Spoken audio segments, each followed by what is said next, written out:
Xochimilco, en Televisión Internacional, con el abogado amparista penalista, licenciado Román Díaz Vázquez, quien nos va a hacer una amable invitación para este próximo martes y información acerca de las actividades que ha hecho Parlamento Social Nacional, APIMAC, organizaciones a las cuales el abogado amparista penalista es presidente y también es presidente de la Academia Nacional de Amparo.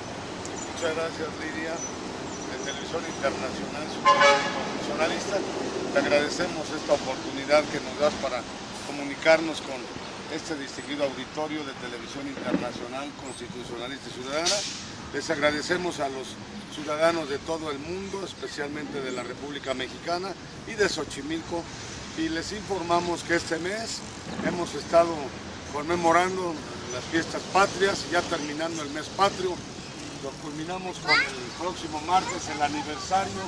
de del natalicio de don José María Morelos y Pavón, el autodenominado siervo de la nación, quien en su momento implementó esta frase célebre, pilar fundamental del Poder Judicial de la Federación y del juicio de amparo mexicano, cuando sostiene don José María Morelos y Pavón que todo el que se queje con justicia tenga un tribunal que lo ampare y lo defienda contra el fuerte y el arbitrario. Es una frase de José María Morelos y Pavón y por lo tanto el siervo de la nación es uno de los precursores del famoso juicio constitucional de amparo mexicano, ahora amparo de los derechos humanos, y en ese sentido, Lupita, estamos conmemorando nosotros, y este martes es el día, el momento estelar para anunciar que mejor la conmemoración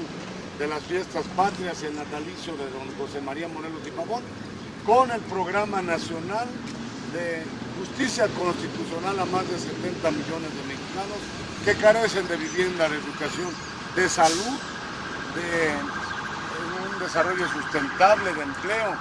Qué lamentable y qué paradójico si José María Morelos y Pavón resucitara, se moriría inmediatamente al ver que en un país tan rico,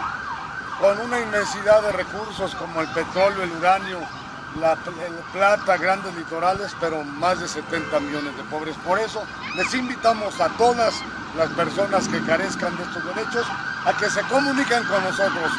El Parlamento Social Nacional, APIMAC y la Academia Nacional de Amparo tiene a su disposición el formato para hacer valer y exigir que sus derechos humanos se cumplan. Esto en conmemoración de un natalicio más de don José María Morelos y Pavón, y en culminación del mes patrio queda abierto este programa en todos los meses y años subsiguientes para hacer justicia a esos más de 70 millones de mexicanos, y les invitamos para este martes aquí en Xochimilco a las 9 de la mañana. Estaremos esperándoles en la entrada del edificio delegacional de Xochimilco frente a la parroquia del edificio nuevo para hacer la conmemoración y el homenaje correspondiente a José María Morelos y Pavón, ya a las 12 del día en el Ángel de la Independencia, en el monumento La Independencia, en la avenida o el Paseo de la Reforma. Su servidor, Román Díaz Vázquez, el abogado amparista y penalista, presidente de la Academia Nacional de Amparo. Gracias, Lidia, gracias a Televisión Internacional, gracias a todos por confirmar su asistencia para participar en este homenaje conmemoración.